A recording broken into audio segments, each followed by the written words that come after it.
This podcast is a proud member of Pod Nation Media Network.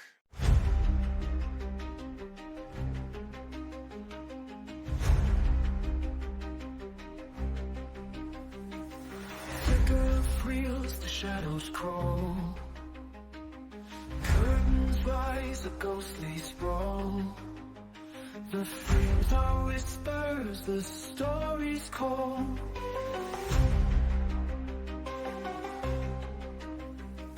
The drifters hum in a hollow tune. Moonlight cuts through velvet gloom. Is it a dream or a real too soon?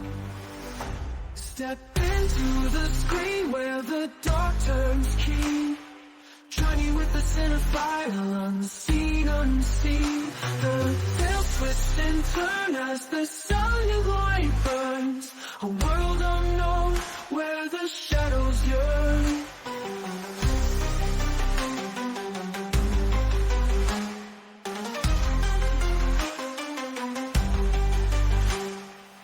Hello and welcome, listeners, to Journey with a Cinephile, a horror movie podcast, where we take a deep dive into the world of horror cinema, from the eerie classics to the latest spine-chilling releases. Join me as I explore the history, themes, and artistry of horror one film at a time. Whether you're a seasoned horror fan or just stepping into the shadows, this journey is for you. So dim the lights, embrace the fear, and let's talk horror. And let's do that on episode 311. I'm your tour guide of David Garrett Jr., recording out of Columbus, Ohio. And this one, going to be another long episode here as I went to Nightmares Film Festival. So that one I actually have, I believe it comes out to be, I believe it's 14 featured reviews that I'll be having on there, as well as one movie I've already watched previously, so that's going to be just a mini review that I have here. And then one of the ones as well is going to be on my Halloween episode. I'll kind of get into that when I run through what will be on the next episode, so that'll be the outro. So other than that, I do have mini reviews here. I watched some more Hooptober stuff where I did Severed, The Blackening. That is going to be one that I missed when it previously came out, so I wanted to go back, do that one there. Severed's actually my Voyage to the Fives rewatch. I believe that's from 2005. Then I also gave a first-time watch to Invasion of the Body Snatchers from 1956 and The Most Dangerous Game from 1932. I also checked out Bingo Hell, and then Pig Hill is going to be the one that I checked out at Nightmares. That is going to be a mini review on here. And I also have a book here I'm going to be covering here of Making Monsters. This is kind of a little fun little thing there. So I don't think there's anything to do here for this intro outside of saying thank you so much for listening, and I hope you enjoy coming on this journey with me. Hey there, do you like nostalgia? Do you like having best friends? Do you like it when people make fun of each other and make comments on podcasts that, if were to ever see the light of day, might ruin their chances for a public state of office? Well, then you've come to the right place to What an Oddcast, where we run a show where, why don't you just go ahead and take this example here, and why don't you come check us out? Have a good one now. She's cooking dinner because she knows her place. Well, I'm gonna go ahead that. and I'm play gonna that back clip forward, this. please. Can we go ahead and add that to the new intro just right at the very end? And for my first mini review is actually going to be my Voyage Through the Fives film here, is going to be Severed from 2005. This is directed by Carl Bessie. This is written by Travis McDonald and Bessie. Now this stars Paul Campbell, Julian Christopher, and Michael Teagan. Now, this is a zombie horror sci-fi thriller film that's from Canada. It is currently sitting on a 4.5 on IMDb and a 2.7 on Letterboxd, or a synopsis being. A group of young environmental activists become infected, ravenous, unstoppable zombies when a forestry company's genetic experimentation goes disastrously wrong. So I had saw this years ago, more than likely in college. I don't know if my sister recommended this or if I just was going through Netflix at the time for, DVDs in the mail type thing and just adding random zombie movies, but it had been over 10 years since I had seen this. Decided to pull the trigger here for an October movie challenge where I needed a zombie film from the 2000s and also one that was from Canada. And I didn't necessarily have to all those had to line up, but this one kind of fulfilled all those categories, making that challenge more or easier, actually. So I appreciate the premise here, especially since it predates The Walking Dead. So we have Rita, who is portrayed by Sarah Lind. She is the group here, the leader of it, as they are protesting these loggers that are cutting down trees. Now, Julian Christopher plays Mac, who is like the foreman for this company, and what ends up happening is one of his guys is going to saw into a tree, hits a metal spike that the eco group put in, and then it causes him to get hurt. But then there's also these scientists who, one of them is Carter, portrayed by J.R. Bourne, as they are doing experimentation, and they notice that the sap is very thick, and there's a lot of it. And then to complicate things even more, the son of the chairman of the board, Tyler, portrayed by Paul Campbell, gets sent out here to kind of get a lay of the land, especially because there seems to be some issues. So now the infection here is spreading is quite intriguing, a perfect storm type thing. We have this eco group labeled terrorists by the logging company. They're conducting ethically questionable, possibly illegal experiments out here. Now, the resulting scandal is covered up due to corruption and greed. Now, the protesters also shouldn't be doing what they're doing, as it can cause injury to workers. Those people are out there just kind of do their job, even though it hurts the environment. That also becomes one of that slippery slope thing about, so I'm just going to I'm going to go from there to say that this does feel a little bit convenient, though, to be on an island. What I will argue for in its favor is if I was a company and I was testing these, like, hormones, I'd do it somewhere that's remote and isolated. It makes it easy to contain. Now, for a movie, it also ramps with the tension. There's something at the end that made me scoff, as it feels like weak writing. Now, shifting back to the positive, I love having a zombie film set in the woods. It gives the characters a place to hide. Most of them being loggers, also gives them weapons, and they're also usually tend to be bigger guys due to the work. And it's also, they know how to rough it. Another element to the story that doesn't fully work for me is this group that we see later of loggers who have kind of set up a little society. Now, they've been separated for some time. I don't necessarily know how long, and that's fine. My issue here is that it feels like it's taken straight from like 28 days later. We don't know fully how long they've been trapped or when this infection spread. It can't be that long. I don't necessarily think that society would break down as much as it did, but it feels like it's forcing tension on purpose. Now, there's also the dark side of humanity that I want to look at. One element is that we have this religious character in the logging group of Ramon, portrayed by Zach Santiago. He gets on the nerves of others and believes that it's God punishing them, especially their leader. I could see that if you're causing that. It also feels like they're villainizing the leader of the group for what he does there. And then you also, have Tyler's dad of John, portrayed by Jerry Wasserman. He sends his son out there on purpose because he wants him to take over the family business or not necessarily the family, but he wants to take over as chairman at some point. So, we're also dealing with nepotism. So let's go over to the acting performances. Most of the characters are fine. Campbell, as the reluctant Neptitous son, is a bit wooden. Christopher and the other loggers are solid. Lynn leads the eco group effectively. My only issue there is his forced romance with Tyler felt out of place. Wasserman's guilt over the unfolding events is well portrayed. Santiago and the rest of the cast were good, as were the zombie actors. The zombie speed, a mix of fast and slow, is a little bit inconsistent, but I digress. All that's left to be filmmaking. I do think that cinematography and framing do well in capturing where this is set. I was a fan of this remote, isolated woods for the most part. I'd say that the attack scenes were shot well. Practical gore was good along with the look of the zombies. If I have an issue, the pacing's just a bit off. Part of that feels like the writing is it doesn't do great in fleshing out what is needed. Other than that, the soundtrack fit for what was needed. So in conclusion, this presents an interesting if flawed take on the zombie genre, benefiting from its unique premise predating The Walking Dead. While its isolated island setting and the integration of logging elements provide a fresh backdrop and practical advantages for survival, the film struggles with inconsistent pace and some questionable narrative choices, particularly regarding a later group's introduction and forced romance. Despite these issues, the practical effects and overall atmosphere of the remote woods are well executed, offering an enjoyable experience for fans of the genre. So my rating here for Severed, I give this one a 6 out of 10. Then up next, I have The Blackening from 2022, directed by Tim Story. This was written by Tracy Oliver and Dwayne Perkins. This stars Grace Byers, Jermaine Fowler, and Melvin Gregg. So this is a slasher, comedy, horror, mystery, thriller film that is... pretty sure this is from the United States. Yes, and this is currently sitting on a 6.0 on IMDb and a 3.1 on Letterboxd, with our synopsis being: 7 black friends go away for the weekend, only to find themselves trapped in the cabin with a killer who has a vendetta. They must pit their street smarts and knowledge of horror movies against murder to stay alive. So I'll admit, I avoided this one originally, thinking that it was just going to be a parody. It is a comedy. It is a satire on the horror genre, but more than that, it's more of a look at black culture stereotypes and poking fun at the modern state of culture. I've heard good things from a variety of people, so it went on a list for this October movie challenge that I'm working for, because one of the things I needed was a black director as well as a black lead, so this one felt like one of the perfect movies to use there. So at the core of this one, it's a meta slasher akin to like Scream. The film hints at supernatural elements reminiscent of like Jumanji and Ready or Not, because there is this board game that they have to play.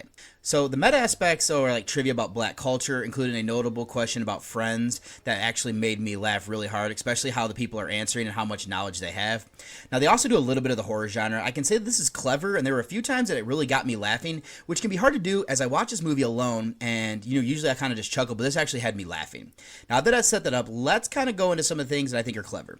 I will preface here that for slasher films, I judge them if they have good kills or characters.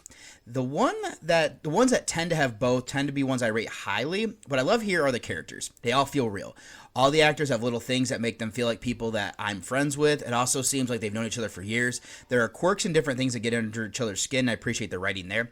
So we have Allison here is portrayed by Byers.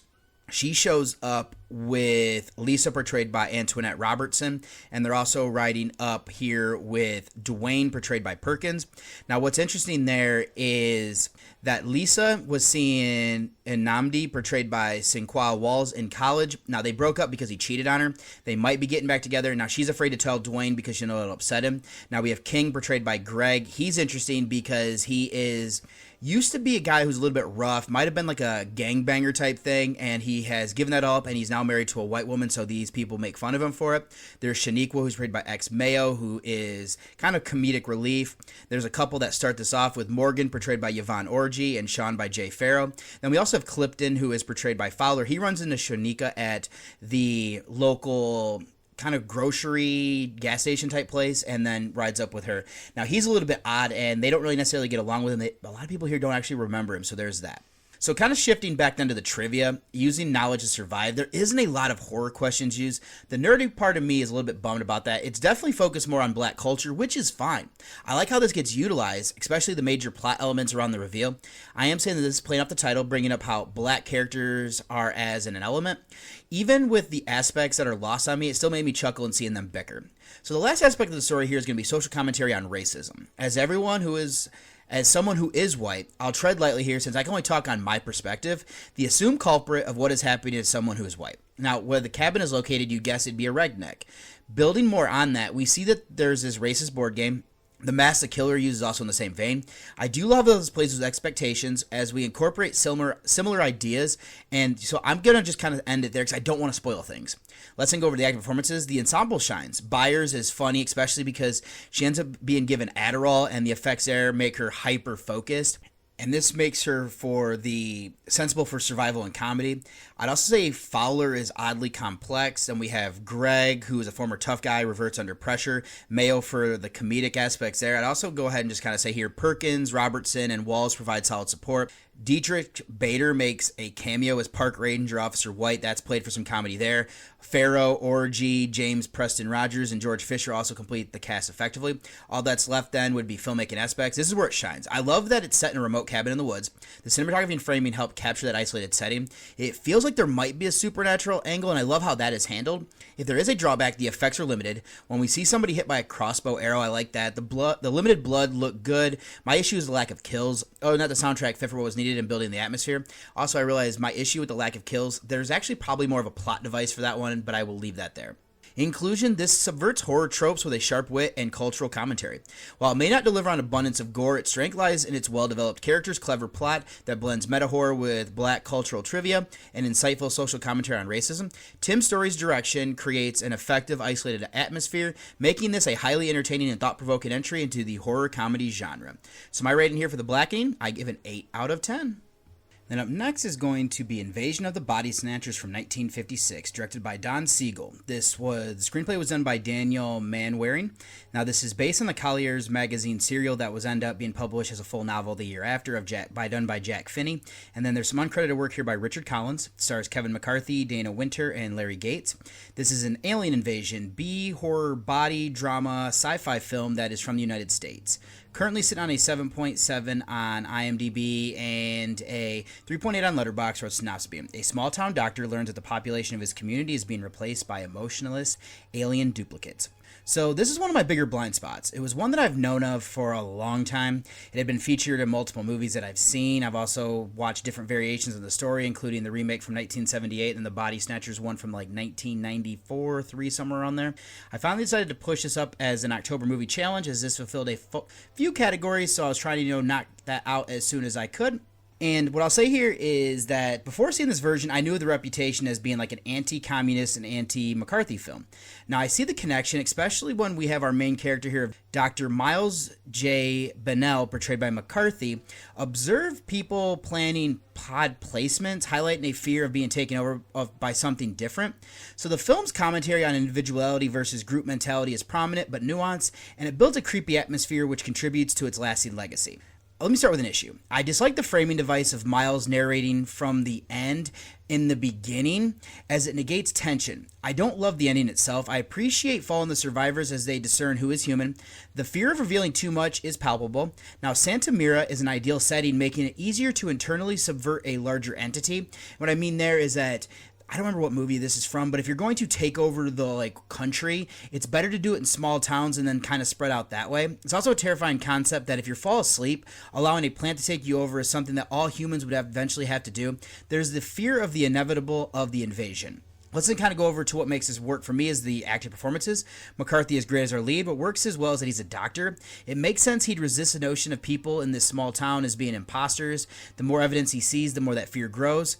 I also like Dana Winter as Becky Driscoll, who is his love interest, and she's also a companion here. They both have been away and have returned back to their hometown. We also have King Donovan and Carolyn Jones. They play a couple here that they also kind of round out this group that are trying to survive. That's Jack Belasek, I think it might be how you say his name, and then his other one there is, and then his wife is Theodora, aka Teddy. What I do like as well is that we get to meet an interesting cross-section of townspeople. Something interesting there is that some people are already different and some people are normal, so I do like seeing this cross-section, and we don't know who's real or who's normal, kind of that type of thing. It's a good baseline as everybody changes in the cast at some point or another for the most part. Also, thought that'd be filmmaking. The cinematography effectively captures a small town atmosphere, similar to my own upbringing, fostering a sense of familiarity where everyone kind of knows everyone. This initially makes Miles' disbelief understandable until he notices irregularities. Intriguing camera angles and shots progressively build suspense, becoming frantic as the situation deteriorates. Practical effects, despite being limited, are well executed. Soundtrack also effectively heightens attention. So in conclusion, this is a classic that effectively leverages its small town setting and strong performances to create a palpable sense of dread. Despite a less than ideal framing device, the film's exploration of themes like individuality, paranoia, and the fear of the inevitable remains impactful. Siegel's direction, coupled with the effective cinematography and practical effects, solidifies its place as significant work in the science fiction and horror genres, leaving a lasting impression on the audience. So my rating here, then, for Invasion of the Body Snatchers, the version from 1956, is going to be an 8 out of 10 from this first watch. And then I also got to check out The Most Dangerous Game from 1932, directed between Irving Pichel and Ernest B. Schoedsack. Now, this was written by James Ashmore Creelman, and then it's based from the short story by Richard Connell. This stars Joel McRae, Fay Wray, and Leslie Banks. This is an action-adventure horror thriller film that's from the United States. It is currently sitting on a 7.1 on IMDb and a 3.4 on Letterboxd, where synopsis being: a psychotic big game hunter deliberately strands a luxury yacht on a remote island. So this is one that I missed when I was working through 1932 for my trek to the twos. It wasn't listed as horror at the time. Now, the story is one that I knew of. My first encounter would have been the comedic take of The Pest that stars John Leguizamo. So I had to check this out for a horror movie challenge, as it fulfilled a few different categories, kind of a common theme here. So where I'm going to start is that I'm not going to spoil kind of what the thing is. You can probably guess the twist. I'm not going to be, it's not that. This one actually it reveals it fairly early on. You've probably likely seen or heard a variation of the story. What I will say is for this version is it's limited by the time that it was made. If you didn't know what was in the trophy room, that would be shocking. Then the basic premise here of Bob, who is Robert, is his full name, as he's a big game hunter who ends up getting stranded on this island. He's portrayed by McRae. And then Eve, who is portrayed by Fay Wray, they're trying to survive until dawn adds to it. There's also this aspect here that our villain, Count Zoroff, portrayed by Leslie Banks, and I'll kind of explore him here in a little bit more about his character. I like the premise of this famous big game hunter getting stranded on an island that seems to be deserted. He's one of a small number of people who would be good adversary for Zoroff. It does become these two matching wits. McRae is good in his performance as well. I like that he knows something is off, and when he comes to this parlor for the Count, it isn't until information gets revealed to him through Eve that his worry starts to grow. Let's look at this villain, Count Zaroff. The character's monologue reveals his past as he successfully has hunted all these dangerous animals until boredom led to him to this island for a new challenge. The Count's claim of sportsmanship is contradictory by his use of efficient weapons when foiled, showing him to be a bad loser, a realistic trait for this type of character. I think Banks portrays this dwindling sanity well. Then, outside of the opening sequence, we really get only a few more characters. Now, Ray is fine as Eve. My issue with her is that she's more of a damsel in distress, and she's kind of there to complicate Bob in his attempt to survive. Then we also have her brother here, who is Robert Armstrong, portraying Martin. He's kind of more here for comic relief as his drunk brother. What I like there is that he says things that end up kind of playing later. We also have a famous kind of character actor from this era of Noble Johnson. He's playing a servant of Yvonne. I'd go ahead and just say that the acting here from our 2 stars carry this, with the rest of the cast kind of round this out for what was needed. All that's left then would be the filmmaking aspects. I do think this is shot well. The cinematography and framing are able to capture this remote island and bring it to life, even though I'm assuming it's probably a soundstage type set thing. I'm guessing they use matte paintings as well, which adds charm. It's interesting that this starts out on a boat and then shifts to an isolated location. That raises tension since they can't easily escape. Now, this is limited in the effects that are used, as we got more that were kind of practical. I love the limited trophies that we get to see in the Count special room. Other than that, the soundtrack fit for what was needed. So in conclusion, this is a classic horror film. Despite its age and some limitations, remains effective due to its chilling premise and strong lead performances. The film successfully builds tension through this isolated setting and the psychological duel between the cunning Count Zaroff and the resourceful Robert. While supporting characters serve largely functional roles, the core conflict and the film's thematic exploration of the hunter becoming the hunted continue to resonate, making it noteworthy entry into early horror cinema and its foundational text for a widely adapted story. So my rating here for The Most Dangerous Game after this watch here, the one from 1932, is going to be a 7.5 out of 10. And then another movie for these horror challenge I'm working on is going to be Bingo Hell from 2021. This is directed by Gigi Saul Guerrero, who helped write this with Shane McKenzie and Perry Blackshear. This is starring Adriana Barraza and L. Scott Caldwell, as well as Joshua Caleb Johnson. This is a comedy horror film that is from the United States. And then this is sitting on a 4.3 on IMDb and a 2.2 on Letterboxd, for our synopsis being. In the barrio of Oak Springs lives a strong and stubborn group of elderly friends who refuse to be gentrified. Their leader, Lupita, keeps them together as a community, a family, but little did they know that their beloved bingo hall was about to be sold to a more powerful force than money itself. And that character of Lupita is portrayed by Barraza, and her good friends here are Dolores, portrayed by Caldwell. There is Morris, portrayed by Clayton Landy, and her grandson, I think, maybe nephew, is Jonathan Medina, who's portraying Eric. There's Clarence, who is Grover Cowlson, and then we also have Mario, portrayed by David Jensen. I also am missing one other person. Yolanda, portrayed by Berlita Damas. So this is a film that went on my list a few years ago. It was part of a group of 4 films that Blumhouse made in conjunction with Amazon Studios. What intrigued me here is that I'm a fan of co-writer and director Guerrero. She has an interesting voice in horror that I appreciate. I'm also a fan of Richard Brake, who stars in this as well. He's not listed as a top thing, but so knowing that he was in this intrigued me, so I moved it up here, as I said, for an October challenge, and this is also an Odyssey Through the Ones film as well. So where I'm going to start is with a title. It didn't click to me until watching it, but the title sequence has it in neon lights. Now the E in hell changes to A, bingo hall, and the pun made sense. Going from there, this feels like a throwback to where somebody came up with a clever title, wrote a movie around it, and I like the commentary that stems from it. I'll be honest, it does end up feeling a little bit generic though. Let me then start with some positives. I love that we follow an older group of characters like Lupita, Dolores, and their friend group care about this area. There is something here, they want to make it nice as possible. So there's an interesting story that Eric tells the character of Caleb, who is Dolores' grandson, portrayed by Johnson, that he points out the great things that this old group did, like running off gangs and getting drugs out of the area. The problem is that they're running into now is that younger white people, for the most part, are taking over. They're putting in expensive coffee shops. In the grand scheme, it's good for the area. It's just not good for the people living there, especially those on fixed income. So then we have this social commentary about greed. Mario sells the place because he wanted to leave for a while, and now that his wife has passed away, he really doesn't have anything holding him here. Part of that is, what I was saying there. There's also a similar feel from the character of Raquel, who is she was with Dolores' son. They had their child here of Caleb, and now she kind of wants out. She never really wanted to be a mother. She's portrayed by Kelly Angill in this one. And Now that she's alone, it's too much for her. Now, Clarence and Dolores also want out. It is only Lupita who is fighting for it. I do love that we have Mr. Big, portrayed by Brake, as his bingo hall gives big money that everybody would need to get out, but at a price.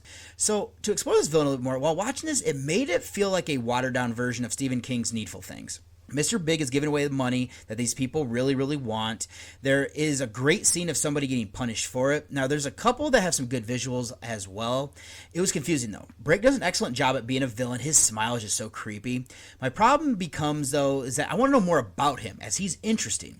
The ending just kind of happens, and it left me wanting more. Now, there's one last thing with the commentary to bring up here before moving away from the story, is that we have the inevitability of change. Lupita did some great things for the area with her friends. They're older now. They can't fight as hard. She doesn't want to see the area change, but there's not so much she can do or stop.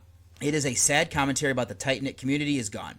Now, I'll go over to the acting performances. Barraza excels as the lead, as her fiery spirit commanding attention. Johnson is adequate as a grandson whose actions betray his grandmother's efforts, with Angel's neglect adding emotional depth. Medina bridges the age groups well, and Brake is an excellent villain. The supporting cast fulfills their roles as needed.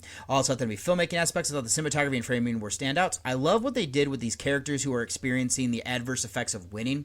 The editing helps here as well, flashing between reality and their torment. The only thing confusing here is what this truly signifies. I've settled that seeing the souls being tormented is probably what we're getting here, and it eventually manifests on the outside. The effects are great. They are sticky, gooey, and gross. Other than that, thought the soundtrack fit for what was needed. So in conclusion, this offers an engaging premise anchored by strong performances from Barraza and Brake, and bolstered by excellent cinematography and practical effects. While the social commentary on gentrification and greed are commendable, the film struggles with somewhat generic feel and a villain whose potential is not fully explored, leaving me wanting more depth. Despite these minor shortcomings, Guerrero's distinct horror voice shines through, while making this a worthwhile watch for character-driven genre films. So my rating here for Bingo Hell, going to be a 6.5 out of 10. Then my last feature review here is going to be one that's going to be a little bit shorter because I actually watched this as a screener, but I also got to catch it at the Nightmares Film Festival on the big screen, and that's going to be Pig Hill. This is from 2025, directed by Kevin Lewis, written by Jared Burris, and this is actually based off of like a book.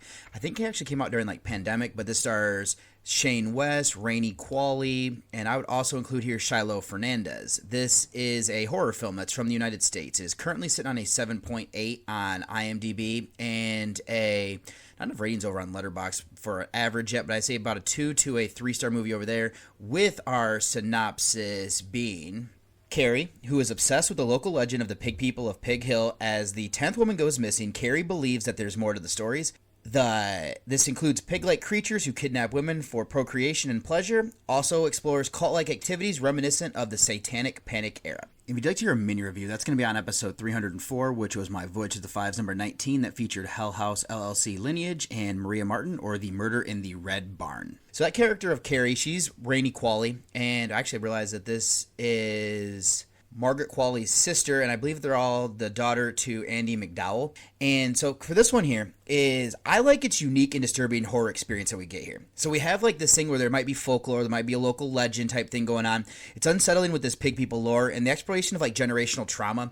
So that's something I don't necessarily want to spoil here, because I think this is something you should definitely check out. But there's more to kind of what's going on here. We're kind of seeing that when people have things done to them, they kind of turn around and do it to other people. And then I thought Qualley and Shane West deliver the strongest performances. I'm not the biggest fan of Fernandez. He's actually good in what he does in this movie, the more that we kind of get to know him. The practical effects, cinematography, sound design, and musical selections also contribute to a tense and atmospheric small town horror, especially because this is kind of somewhere where I'm like, it feels like somewhere where I grew up where there could be something like this going on.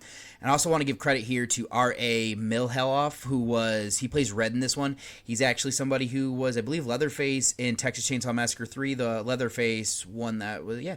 But this one, like I said, solid little film here. It doesn't necessarily resonate with me as much, but I do like how they kind of handle some of the tougher subject matter here. So I end up giving this one, after both watches, a 7 out of 10. And I also got to check out a critic's copy for a book, Making Monsters, Inside Stories from Creators of Hollywood's Most Iconic Creatures. This is published here in 2025, I believe back in September. This is written by Howard Berger and Marshall Julius.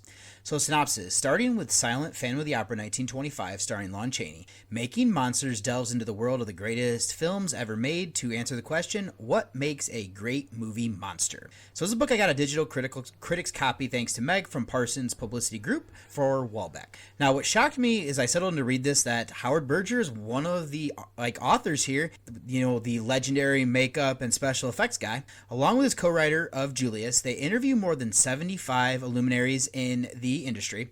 This ranges from John Carpenter and Wes Craven to iconic horror actors like Barbara Crampton. We also get to see dozens of makeup artists, digital effects notables, composers, and writers. It's now broken up into different categories, mostly with the main creature in the film. That's fun as we get some smooth transitions from one film to the next, getting to hear from the likes of Jeff Yeager, Chris Wallace, Robert Kurtzman, Greg Nicotero, Rick Baker, Tom Savini. It's just amazing because these are all guys that I've known their names for years and everything like that. So just kind of getting to see a little bit and learn a little bit from them it's great. Now these guys didn't invent what they do. Now they shared who inspired them and what they kind of learned from that. So it's one of those things that it makes it fun as a horror fan to connect, since we all have similar experiences and upbringings to kind of where we got to, how we end up getting here. I will say this is an easy read. All the interviews were done. They're broken up into little snippets. These are artfully placed on the page along with behind the scenes images and from the films that they're being referred to. That being said, I also appreciate as a fan, I might have seen the film they're talking about, but being able to directly compare right after reading something is a positive for me. There's so many images in this. The amount of research is an element that I can't overlook. I would also say this is truly a must-buy for somebody who loves special effects and creature makeup. It would be an excellent coffee table book, and I would recommend reading as well.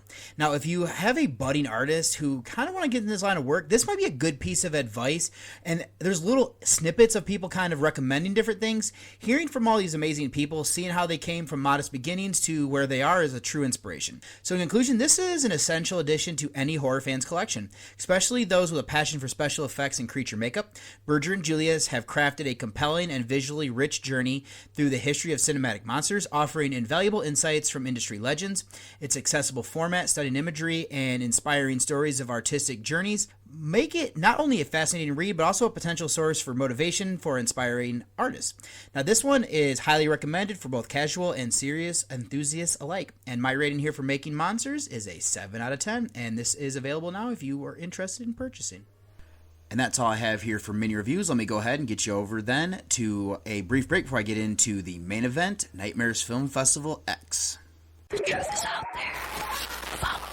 We interrupt this program for a special report by WKMU.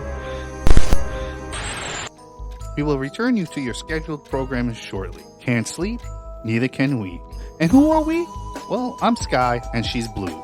And dial in as we explore everything from the 1,200-year-old structure, Göbekli Tepe, to UFOs, conspiracy theories, and bizarre stories from around the globe. Tune in at wkmu.podbean.com. That's wkmu.podbean.com. This concludes our broadcast day. Now, the first thing that kicked everything off here is actually going to be a documentary, but there was a short film before it called Sicko. This one I couldn't find on IMDb or on Letterboxd, but this one was a very minimalist approach to it, very creepy. The sound design for this one, it's almost like found footage because we're sitting underneath the table, we're seeing people, their legs underneath and everything like that. We kind of hear the father doesn't sound fully real, and it kind of is a little bit unnerving there, and it kind of gets harrowing as he tells his son what he has to do, and they go upstairs, and yeah, it gets kind of creepy from there. But then the first thing that I end up watching, though, officially, that was a feature, is going to be a Serbian documentary. Yes, this is about that controversial film, and this explains why I watched it. So this one is here from this year, 2025. It is directed by Steven Biro, and then it was written by him along with Caleb Emerson, Alexander Radojojevic, and Shirjan Spazojevic.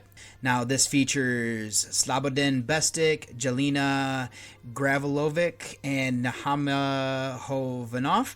So this is documentary horror that is a co-production between the United States and Serbia. This is sitting on a 6.2 on IMDb, and not enough ratings yet on Letterboxd, but I would say about a 3-star movie over there with a synopsis being an exclusive look at a Serbian film with never before seen footage of the film and worldwide reaction for those who talked about it most, controversial films of the last decade. So this one sparked me to, this is the documentary is why I watched the actual film. So I heard my friends across the pond talk about it, so when it came to Fright Fest, I was kind of interested. It's kind of ironic that it actually got pulled from Fright Fest, and so they showed the documentary there, and yeah. But I was quite curious as to see how this would cover the controversial film. Everything I saw kind of sounded quite interesting, and like I said, kicked off Nightmares Film Festival 2025, Nightmares Film Festival X. Let me then start by saying that you don't truly need to watch the film to see what this is kind of covering ahead of it. I chatted with a friend last night, and he thought the same thing, is I think it does well at getting the original work across without subjecting the viewer to more of the depravity. What I will say, though, is if you can handle the extreme nature of a Serbian film, I recommend watching it. It isn't for everybody. It's a depressing watch, but it's also very well made, and that's probably part of why it works so well. Just a matter of what you can tolerate. Now, delving more into what we're getting here, I actually think that this documentary does an excellent job at better explaining the position of director Spazojevic and the writer Radojevic. I've always heard the interviews about how this was a commentary on like Serbia and this beginning, with providing the background information of how the country came into existence and just the political strife that's filtered down into daily life. Seeing this does make me understand a little bit more of what they were actually trying to convey.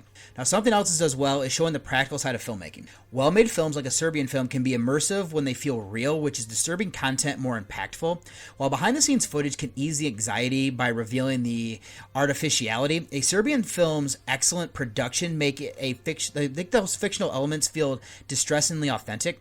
I oppose censorship, believing that individuals or parents should be the one making these decisions. Seeing the hoops that these filmmakers went through just to get that one out, I feel empathy for their creative process. Now, what's also great here is just getting all these people back for interviews. There's the main cast here of like Bestik, Gravolavic, they have Sergei Trifonovic, Shirzhan Todorovic, and Katerina Sutik. An interesting element here is that Spazojevic and Radojevic were interviewed a few different times within like different years. So that adds an interesting element here to see their state of mind with things and seeing how they've changed. And we also get other actors and behind the scenes crew to kind of share their experience. I actually really enjoyed listening to their director of photography, as he was just a master at class at what he was doing. I want to start by saying this is well made. I love the transition element. They include quotes from critics who either loved or hated it. This does well in editing footage to help show what they're talking about. I like that, especially showing how they brought effects to life. They had somebody on set who was filming for like a bonus feature. I love that they have all of this stuff that they could use here, and the cinematography and framing are also good. So in conclusion, this stands out as a compelling and well-crafted exploration of a highly controversial film. It succeeds in providing essential context for understanding the original work's intent without requiring viewers to endure its most extreme content. Through insightful interviews, historical background, and behind-the-scenes footage, the documentary offers a sympathetic look at the creative process and the socio-political commentary embedded within a Serbian film. The expert editing, strong cinematography, and inclusion of diverse critical perspectives might further solidify this documentary as a valuable and thought-provoking watch, even for those who might otherwise shy away from its subject matter. So my rating then, a Serbian documentary, I gave this one an 8 out of 10 and a great way to start off the film festival. And then the second film I watched, I will get into in just a second, but this one was preceded by a short from, I believe, Belgium called Mop Sorden. This one was kind of interesting because there's like some cult elements here. We have a documentary person who ends up finding a cameraman who she had worked with in the past, and she has this idea about, after she was talking or doing these commercials for like editing footage for this dog food, she found this guy who claims that this guy claims that his pug is actually part of this like bigger conspiracy, and that there's a secret society behind it and everything, and it goes dark and creepier than I was fully expecting, I will say that. But then I watched Bodycam from 2025, directed by Brandon Christensen, who co-wrote this with Ryan Christensen. This stars Jaime M. Kalika, Sean Rogerson, and Catherine Loge-Hagquist. This is a horror film from Canada, currently sitting on a 7.3 on IMDb and probably about a 3-star over on Letterboxd, or a synopsis being 2 police officers investigate a domestic dispute where there is an accidental shooting. Not wanting to be crucified by the public, the officers attempt to cover it up, only to uncover that cameras aren't the only thing watching them. So, like I said, this is, film 2. I recognize the co-writer and director's name as I saw one of his films in a previous year at this film festival called Z. I read a bit about this film ahead of seeing it, and it intrigued me. So this was making its Midwest premiere here this year. And where I'm going to start is by saying this is found footage. In a way, there's a meta element here where we have these two officers that we're following, Bryce, who is Rogerson, and Jackson, portrayed by Kalika. Now, Bryce is worried about when his body cam footage gets reviewed that he's going to be crucified, as the synopsis said. We are watching this in real time as they fly on the wall, just kind of help set the stage a little bit more. So then I'm going to go ahead and bring up that something I brought up in my actual further breakdown is that this feels inspired by news of big cities' homeless population. We have a scene featuring rundown houses, and then you have shantytown tents along the road. We also have police corruption as another element. Bryce is a white officer. He shot a man in the basement and fears public backlash, believing he'll be scapegoated. While his rash act was a crime driven by fear, public perception often ignores nuances, pushing him into a stereotype. The cover-up that he's pitching to his partner was going to make everything worse. So that partner's where I want to go next. Officer Jackson is black. He also grew up in the area. He is the rational one. He firmly believes that if they just report the facts, everything will be fine. Since Bryce is so adamant, it pressures Jackson into going along with it. This feels real. It also brings in the commentary here about how good cops stand by the brotherhood, which then makes them bad cops. There is that camaraderie there. I've been on sports teams, so I get it to an extent. People lost their lives here, though, so there's also that element. Let's then get over to what makes this horror. The great atmosphere. Despite the scary, powerless building, leads to Bryce's impulsive actions, his cover-up and chasing after the wife of the person that was shot. Now, supernatural elements, possibly like a time loop or inescapable events, emerge with a cult in pursuit. The creepy basement hole hints at a cosmic Lovecraftian horror, which is captivating, as they find this hole in the basement where there is the word rise written on the wall. Not everything fully works, but I'm on board for most of this. I think then I'll shift over from the story to go over to filmmaking aspects. Please Bodycam, that boosts realism and provide accountability. The film's trippy aspects come from the possibility of a non-supernatural event occurring in the characters' lives. Footage review would enhance realism for me. I won't hold it against this because that's something I would want more of, but I understand that that's not what the film is giving us. While I usually dislike digital footage distortion, it kind of works here, especially because this does border into cosmic, contributing to an eerie atmosphere. The only true gripe that I have is the CGI near the end. Doesn't look great. I am forgiving though as well. All that's left then to be the acting performances. Kalika and Rogerson excel as the leads, playing morally ambiguous characters. Jackson compromises his ethics to protect his partner, while Bryce, initially villainous, is humanized despite his cover-up. I would say Hogquist is great as Allie, who is the sister to Officer Jackson. And we also have Elizabeth Longshaw, who is Michelle. She softens Bryce because that is his wife. Then the homeless people are unsettling, invoking, I got vibes of Messiah of Evil and how they act. The realistic performances are ideal for the style. In conclusion, this delivers a compelling and unsettling experience utilizing the found footage style to immerse viewers in a nightmare of police corruption and supernatural dread. Director Brandon and co-writer Ryan Christensen craft a narrative that deftly blends social commentary with cosmic horror, showcasing strong performances from Kalika and Rogerson. While not every element lands perfectly, the film's effective atmosphere, moral ambiguities, and trippy realism make it a captivating watch, especially for fans of unique horror. So my rating here for Bodycam, I give a 7.5 out of 10. And then the last movie of the first night was going to be Anything That Moves. Before I get into that, though, let me talk about the short that was ahead of it, and this is going to make it where this is going to have an explicit rating, is that it's called Are You Fucking Kidding Me? This one's a wild one where we have a sad clown who life is just really beating him down, and he learns that his mother is dying and has to make a quick decision, doesn't have a lot of money. But I will say that one was a lot of fun, even though it is depressing and bleak with everything that goes down. Gave that one a 7 out of 10. So then, Anything That Moves, written and directed by Alex Phillips, stars Hal Baum, Jade Perry, and Gianna Nicole. This is an erotic thriller, slasher, comedy, horror thriller film. I actually think there's another one that I'll get to in a second, but this is from the United States. Currently sitting on a 4.1 on IMDb and a 3.3 on Letterboxd, for a synopsis being. An innocent Chicago food delivery boy, after having sex for money, finds himself involved in a series of murders that can be traced back to somebody who is in his bed. So like I said, last film showed for day one. When I when they was getting introduced, I realized I've seen Phillips, another film that he had played at this festival previously that was all jacked up and full of worms, was an odd drug-fueled movie that didn't love, but I do think it had some good stuff about it. So I did actually get a press release as this was making its premiere at Sturgis Film Festival, which stated this was Giallo inspired, and that intrigued me to see this one. So when I was up on that first night, I was down. So I'm going to go ahead and say is that this is not going to be for everybody. While watching this, I made the connection that this is a Neo Giallo. What is confirmed through the press release as well that there are also elements here of like 1970s porn, especially the ones that bordered into comedies. Seeing that this was also considered a slasher, that would fit as well. I mean, slasher and gialli, they kind of go back and forth there. So it's wearing its inspiration on the sleeve, and I can appreciate that. Now that is set up, let me delve more into what we get in here. So let's start with the gialli elements, and our main character is Liam, portrayed by Baum, and he's a prime suspect in these crimes, needing to prove his innocence before it's too late. There's a sleazy factor here as he's a male prostitute. He is all about free love. What is intriguing about this, though, is that there's this really creepy scene where the father to these two girls that he knows, Mr. Williams, portrayed by Paul Gordon, said to him that his looks are going to start to fade. He needs to have a plan to fall back on. We see a few times that he's close to being bald. Or he actually is bald on top, and let me just end this section by saying that the police are following him, which raises tension. Now, since I've brought up the gialli aspect, we have a lot of red herrings here. We have odd characters that could be the killer, and I appreciate that. There is his not-girlfriend who he lives with, of Thea. She's portrayed by Nicole, and she was the last person to see the first victim that we learn about. We also have, she draws obscene things on money, and these bills are found inside of this hole in the back of the victims' heads. And it looks like that somebody has been fornicating with these holes, and it's just all a mess. I'll get into the effects later, but Liam could turn out to be the killer.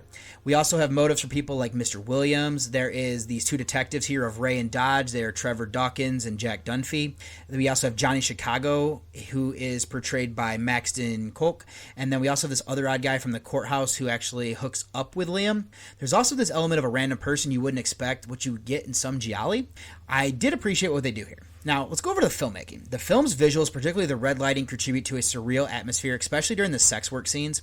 Cinematography and framing are strong despite not showing the kills directly. The practical effects depicting victims with holes in their heads, presumably from the killer, are effective, even more so that we learn how they get there. And yeah, the practical effects, spot on for this one. Soundtrack also enhances the atmosphere. Also, then to be the acting performances. The film's over-the-top nature stems from this absurd premise. Baum and Nicole deliver solid performances as our leads. Perry is oddly close to Thea. Now, she is Julia Williams. That is Thea's sister, portrayed by Jade Perry. And they're really weird. They're very close. It's almost borderline incestuous. Now, the supporting cast including here is, Gordon, Dawkins, Dunphy, and Koch, bring their unique characters to life. We also have appearances here by Ginger Lynn and Nina Hartley, two real-life porn stars. They make cameos. Be advised that there's some significant nudity from both men and women throughout this, so if that's something you're trying to avoid, I would avoid this. In conclusion, this is a unique neo-giallo slasher that effectively blends elements of 70s porn comedies with a murder mystery. While not for everybody due to its explicit content and absurd premise, director Phillips crafts an intriguing narrative around Woodlawn's unwittingly involvement in a series of murders. With some strong filmmaking, effective practical effects, and a cast that embraces the film's eccentricities, is a memorable watch for those who appreciate specific brand, stylized, shocking cinema. So my rating here for anything that moves, I gave a 6 out of 10. And then up next was going to be another short here of Shed. So this was directed by Mila Villaplana. This is written by Valerie Jane Parker, who also starred in this with Emily Hale and Samantha Hearn. So this is from 2025. It's a psychological thriller drama short.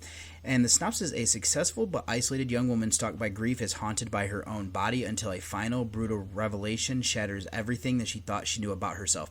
So this one was kind of interesting. It's only 8 minutes long, and it definitely packs a punch at the end. And it actually fits well with the next one that I have here of The Red Mask. This is from 2025. Directed by Ritesh Gupta. And then this is written by Samantha Garash and Patrick Robert Young. This stars Kelly Garner, Inia Sarkis, and Jake Abel. So this is a horror thriller that is from the United States, currently sitting on a 7.9 on IMDb and a 3.3 on Letterboxd, or a synopsis. Queer screenwriter Alina Green is hired to write the final Red Mask slasher. Under pressure and facing death threats, she and her fiancé retreat to a secluded Airbnb. A twisted game spirals into a deadly fight when uninvited guests crash. So the screenwriter here, Alina, is portrayed by Helena Howard. And then her significant others is Dietz, portrayed by Sarkis. So this one I got a chance to see, and it kicked off the second day. The poster looked interesting. I didn't read the synopsis, but I did have an inkling that it might be a slasher of sorts after I saw the poster, so that's about the extent of what I knew. So the other couple then that shows up are going to be Claire, portrayed by Kelly Garner, and Ryan by Jake Abel. And Red Mask in this world is kind of like a Halloween or Friday the 13th, where it's gone on for a ton of sequels. There's a fan base that's a little bit rabid about things, and they're actually worried that this is going to get screwed up by this writer who's a little bit more woke. So what I will say is that I want to ease the fears of people that are thinking this is going to be just a woke slasher. It's in the fabric of the story. I acknowledge that. It's actually critiquing and poking fun, though, which helped me to enjoy this. It's interesting to look at franchises, trying something new, and truly listen to what the fans want. So at the heart of this, though, it's kind of a slasher. It's unlike a traditional one, though. It resembles more something like Funny Games or The Strangers. We have a limited cast, primarily following two couples. Now, the setup is effective, establishing Alina and Dietz's loving but strained relationship. Alina's career focus is somewhat selfish and contrasting with Dietz's support. So then Howard and Serkis, they excel in portraying these characters and are dynamic. Then the setup shifts to Alina being threatened. Alina doesn't seem to share everything with Dietz, though her partner likely knows that there's a lot of hate on social media. Alina feels watched, and their isolated cabin setting, combined with the threat, creates tension, which is heightened by the arrival of the other couple. That's Claire and Ryan. Now, the lack of complete honesty between Alina and Dietz makes them vulnerable to the newcomers, who are good at easing their fears. Credit to Garner and Abel there. Let's then look at this being a slasher versus home invasion. It is the latter because the couples decide to play a game of figuring out how to make the new Red Mask film work. It becomes a competition to reenact the epic climax for the original. What I like here is that it's a terrifying game. It also allows things to kind of happen without characters knowing. Since everybody is in on the game, it becomes a cat and mouse. Seeing character growth through this is good. I thought it was subtly subverted in expectations that I was having. And then our last part of the story here to explore would be the idea of franchise horror. I grew up on the major franchises. I will say that the older I've gotten, I continue to watch more obscure films that I have lowered on my rating for a lot of them. So this is a meta look at the new requels, remakes, and legacy sequels here. I love that it's poking fun while also critiquing them. We also have a look at like toxic fandom and how rabid it drives people, especially if they're mentally unstable. This is something that made me appreciate this more. So let's then shift away talking about the story here that we have Millen and everybody playing online personalities was good. I actually kind of make sure that I should kind of relay who that is because I realize that is definitely a very short thing here. And that would actually be the brother to the Dietz character, and it's Joey Millen playing Jerry. Then we also have like the James A. Janessi and Chelsea Rebecca cameos are a fun addition. Looking at the filmmaking, I thought this was well made. The isolated setting was perfect and the writing was good, especially with the meta commentary about how elements were set up, utilized later. The effects were good overall. And the only real brief scene of noticeable but not ruinous poor CGI. The soundtrack flavor was needed. So in conclusion, this is a sharp meta horror film that successfully blends the tropes of slasher and home invasion genres while offering a smart critique of toxic fandom in the modern franchise requel. Its strength lies in its effective tension building thanks to the isolated setting and the well-portrayed dynamic between the two couples, played brilliantly by Howard, Sarkis, Garner, and Abel. By framing the horror as a deadly game of screenwriting, this film manages to subvert expectations and deliver a thrilling, thought-provoking experience. Despite a brief moment of weak CGI, the filmmaking, writing, and meta commentary are all strong, making this a highly enjoyable entry into modern horror. So my rating here for The Red Mask, I enjoyed this one and gave it a 7 out of 10. Then up next did not have a short before it. That's going to be If It Bleeds. This is directed by Matthew Hirsch. It was written by him as well as Samuel Gonzalez Jr. This stars Doug Jones, Dee Wallace, Bonnie Aarons, Catherine Corcoran. I think I might mispronounce it. I do apologize. And Justin Mills. So this is from 2025. Not enough ratings on IMDb to have an average. This is from the United States, though, and it is currently on not enough ratings on Letterboxd either, but I would say about a 3 to about a 4, 2.5, something like that, around that little range there. Synopsis being follows the story of Diane Winters, a young and ambitious news reporter, and her skilled cameraman Simon, as they delve into a series of gruesome murders that unfold throughout a chaotic, violent day. So Diane is portrayed by Corcoran, and then we also have Simon portrayed by Miles. So this one, I first thought it was going to be referencing like the Stephen King collection of short stories. I soon realized that this film is playing that it is an adage. It's using the whole idea here, if it bleeds, it leads. I will say that this is an anthology film. Since it's the same filmmaking crew throughout, I'm going to just cover this as a feature. And it played on day 2, as I was saying, of Nightmares Film Festival. So I'm going to go ahead and say here that co-writer-director Hirsch was in attendance. He brought up that he decided to do an anthology as his feature debut because he could film things, use actors he wanted to work with, and then come back and make more as he could, if he ran out of money and everything like that. I do think it's an interesting strategy that worked well for him. So for anthologies, I prefer them to have a wraparound. This one is an interesting one since it's playing on news story adage, as I was saying, so it's following this inspiring reporter makes sense. It's interesting that looking back, I knew that this was actually coming out and that Cora Corrin was, I was following her on social media and saw that she was, casting this and it was giving updates. I thought she was great as Diane. She's gorgeous, so what she does to manipulate Simon makes sense. There's some subtle things that happen with her character as we go along. I thought her performance fit perfectly for what was needed.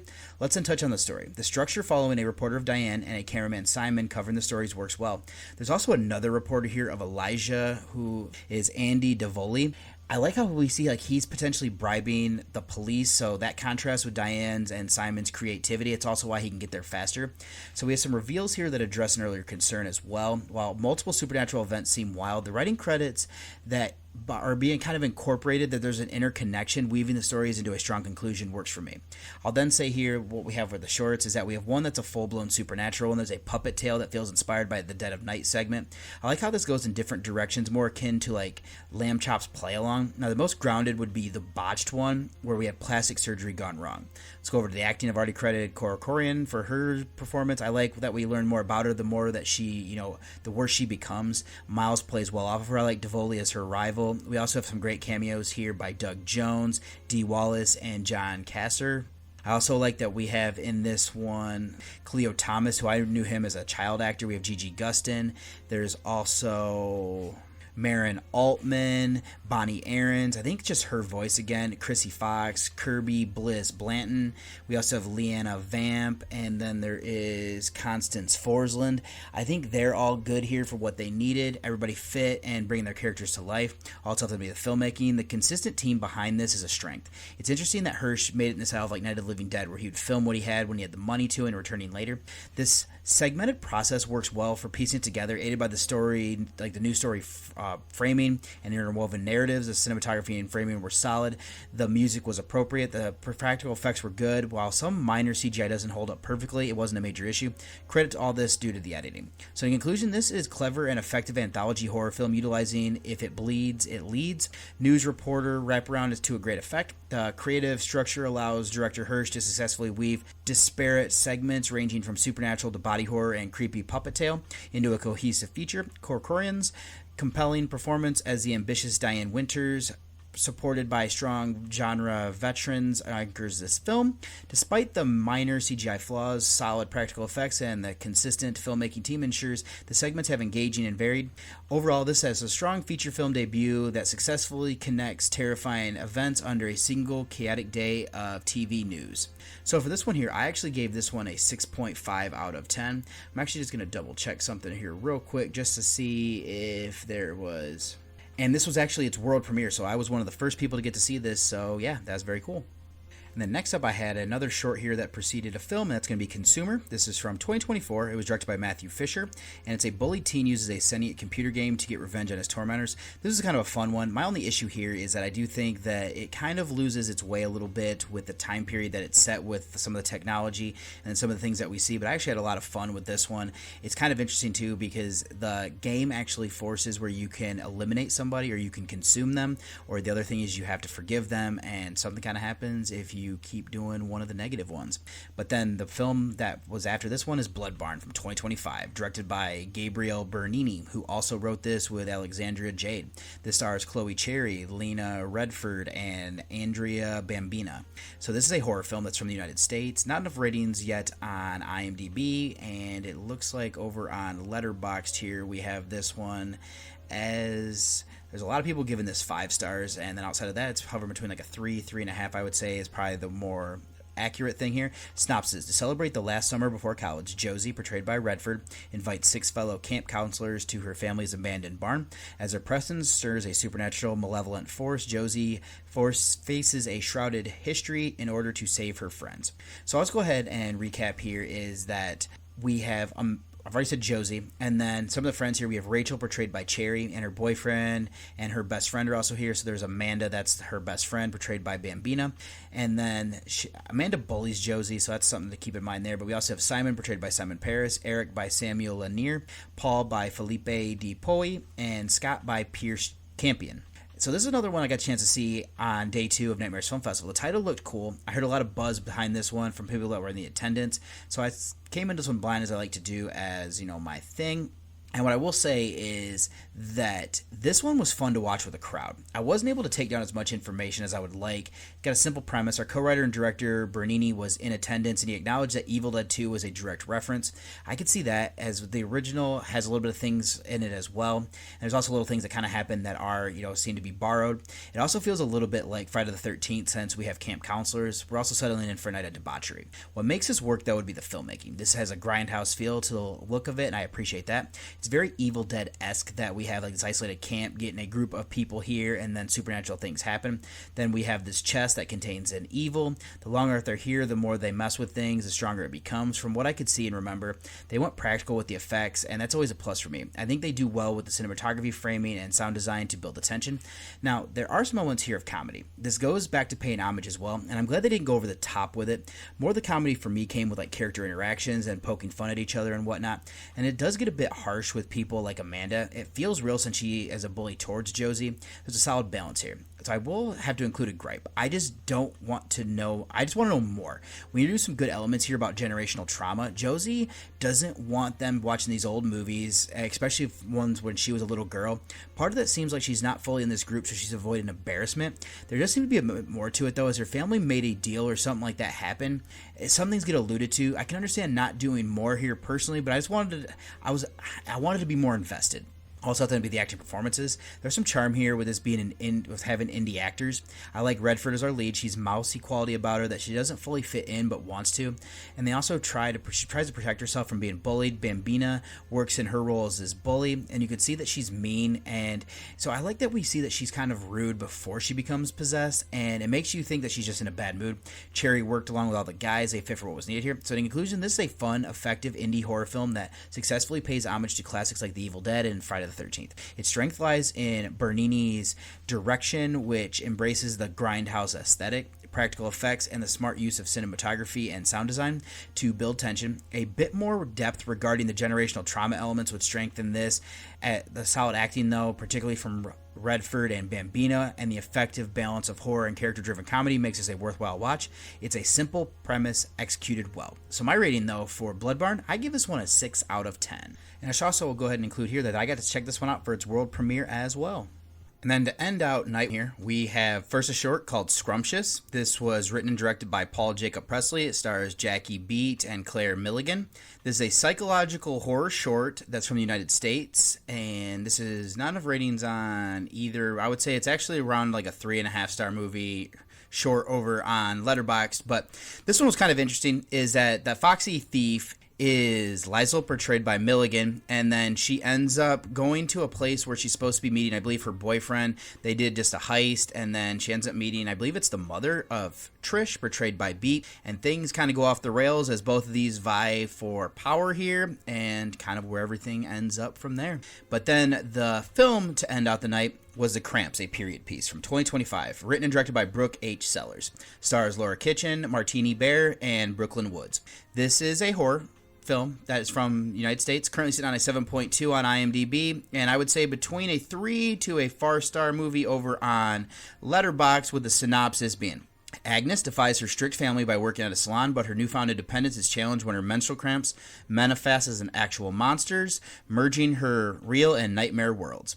So this one falls into that section of like midnight mindfuck type stuff there, so this fits that vibe. I'll be honest, for a good portion of this, I was wondering if it was going to be horror. It does go into it, but this is more of a John Waters comedy that's quirky and uncomfortable in the best ways possible. And I'm actually pretty sure that this was, the idea was created from the writer and director here, as she dealt with endometriosis and kind of going through like how just painful that is, and kind of just making everything into this kind of weird type thing that we get. And like I said, it works very well. So where I'm going to end up starting here then is, I love the puns and play on words for this one. It's called The Cramps. At first made me think of the band. Then when I saw the subtitle of a period piece, I laughed. My wife even got a kick out of it. This is the type of humor to consider here. It's cheeky. There's some great puns and play on words just throughout this as well. So there's a great message here underneath. Bringing back up the film, or actually, I'm going to bring up the film Hairspray. We're dealing with things that women aren't supposed to talk about. We have Mother Applewhite, who thinks that her daughter, and Mother Applewhite is portrayed by Woods, and then her daughter is Agnes, portrayed by Kitchen, is she wants her to be more like her sister, who is Liberty, portrayed by Harley Madison. It's more of the idea here of being like seen, not heard, knowing your role in the home. Agnes wants more, and she wants to be herself, just not somebody's husband. There's a great reveal here as things go on that I think stamped this film for me as being good. Now, sticking with the Waters reference, the idea here of being a period piece, there's a timeless feel that's potentially being set somewhere between the late 1950s and early 1970s. There isn't a lot of new technology that would date it, but there are different things that we could see that could put it anywhere in these section of years. That would also be more of like a taboo to talk about things like menstruation. I mean, it's uncomfortable even today. There is an empowering message here that I appreciate. Let's look at why this is horror. Agnes experiences body horror, feeling the changes that are going through her body, and she feels that they're wrong, or that there is something wrong with what is happening. This concern is dismissed by her male doctor, who is Dr. Feckless, portrayed by Jared Bankins. And he's just got a very just stern look about him that works so well. Then she also has a coworker of Teddy Teaberry, portrayed by Wiccan Taylor. She takes her to Dr. Dolly, portrayed by Penny Lelou. And this is more of like a witch introducing supernatural elements. A true horror and comedy comes from something that emerges from Agnes and attacks people. Kind of a blend of like The Brood and The Blob. Now, what makes this work, though, are the acting performances. Kitchen is great as this young woman and growing into adulthood. She is limited on her knowledge due to a strict upbringing, which plays for a great message. Then I would also say Bear here as Laverne Lancaster, who is the person who owns a salon. This is a male who is in drag, and that's what made me think of Hairspray as well. I think Bear is hilarious as this woman in the salon. Taylor and Michelle Malentina, who she plays Holiday Hitchcocker. I think those two they play well off each other. I also like here we have a good handful of people. Bankins, Jude Doucette. I would also give credit here to Madison, Sylvia Grace Krim, Lelou, Olivia Peck, and Woods as side characters. Everyone brings like their quirky character to life, which kind of push Agnes to where she ends up. Also, then to be filmmaking. The first thing here is I love that we don't truly know when this takes place, so it gives it more liberty to do what it wants. There's a grainy feel to this. The cinematography and framing are good to capture things. I love the practical approach to the monsters and creatures. There's a gross factor to it as well. Other than the soundtrack, that fits for what was needed in building this quirky atmosphere. So in conclusion, this is a wonderfully cheeky, uncomfortable, and quirky film that perfectly fit the midnight mindfuck vibe of the festival. Posing as a John Waters-esque comedy, this genre mashup blends the body horror of The Brood with the creature feature chaos of The Blob. It delivers genuine supernatural elements and an empowering message about menstruation and female identity, supported by strong performances, especially Kitchen, excellent practical effects, and a killer soundtrack, and a nostalgic, grainy filmmaking style. This is a memorable, pun-filled, surprisingly thoughtful piece. So my rating here for The Cramps, a period piece, is going to be a 7 out of 10. So what I'm actually going to do here is I'm going to go ahead and take a quick break here, and then I'm going to do the next 2 days, to end out Nightmares Film Festival X. Pod Nation TV has you beamed up with Out of This World award-winning podcast, found exclusively on Pod Nation TV. Download Pod Nation TV for Roku and Fire TV. Pod Nation TV, Out of This World. And welcome back. So day 3, the longest day that we have here, is going to be kicking off with a short film of script tease. This is directed by Chad Thurman, who also wrote this, and this stars Jake Gutwilling, Caddy Gidwell, and Rita Campbell. And so this is an insecure screenwriter seeks validation on his script from a mysterious, sultry voice on a 1-900 hotline, only to find himself competing with a long line of creatives equally addicted to the praise. So this one's kind of interesting because it made me think of, growing up when you had these like things for 1-800 numbers and everything like that where you can call and talk to different, usually kind of a sexual type thing. But this one's kind of funny because she's actually praising his script, and there's just some things that get said that make it kind of awkward, and I do love that. And then like the reveal at the end with the line is pretty solid. But then the first film just to kick off the day is The Mother, the Menacer, and Me from 2025, directed by John Selman. This is written by Chris Carvalho and Chris Paulshin. Now, this stars James Austin Keir, Christian Spang, and Lorraine Bracco. So this is a quirky comedy, drama, family, and not necessarily horror, but I'll kind of get into why it's going to be included here. This is from the United States, currently sitting on an 8.9 on IMDb, and not enough ratings on Letterboxd, but I would say about a 4-star over there, with a synopsis being: hopelessly stuck in a dead-end job and forced to work with his disapproving mother-in-law, Eddie Matthews, portrayed by Kerr, sets out to make his Hollywood dream come true, urged on by an imaginary villainous companion who wants to be brought to life. So Eddie is portrayed, like I said, by Kerr, and his best friend is Joe Adcock, portrayed by Alfonso Caballero, and then his wife is amazing in this. She is Anna, portrayed by Spang, and then the mother-in-law is Nancy, portrayed by Bracco. So this one caught my attention as it kicked off day 3. What pulled me in was the creative title and having Bracco as a star. Now, since I don't read synopsis, I came into this one blind, just kind of limited the information that I wanted to know.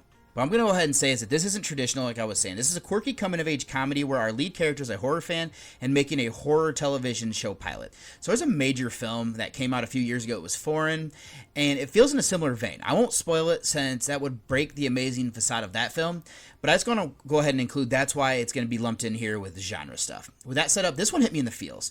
A lot of it was probably due to sleep deprivation, but just being in the right mood, it made me tear up. My wife, Jamie, inquired why, and the big thing for me is that Eddie and I have similarities. We're both in our 30s. We both have 2 children. His actually is born as the events of this movie are playing out. And we both love horror films. I had dreams of being a full-time writer, and where he wants to be a director. He has an amazing, supportive wife, which allows him to chase his dreams. Even Nancy comes around as well. Now, I personally gave up mine decades ago. Writing reviews and the podcast took that place for me. Getting to come to Nightmares Film Festival each year falls into the amazing things that my wife allows me to do, where we don't have friction about it. Now, this wouldn't work, though, if it wasn't for the acting. You know, we have Kerr, portraying Eddie and Spang as his couple were great. Their rude on again, off again dynamic with her being on board for what he's doing and then not.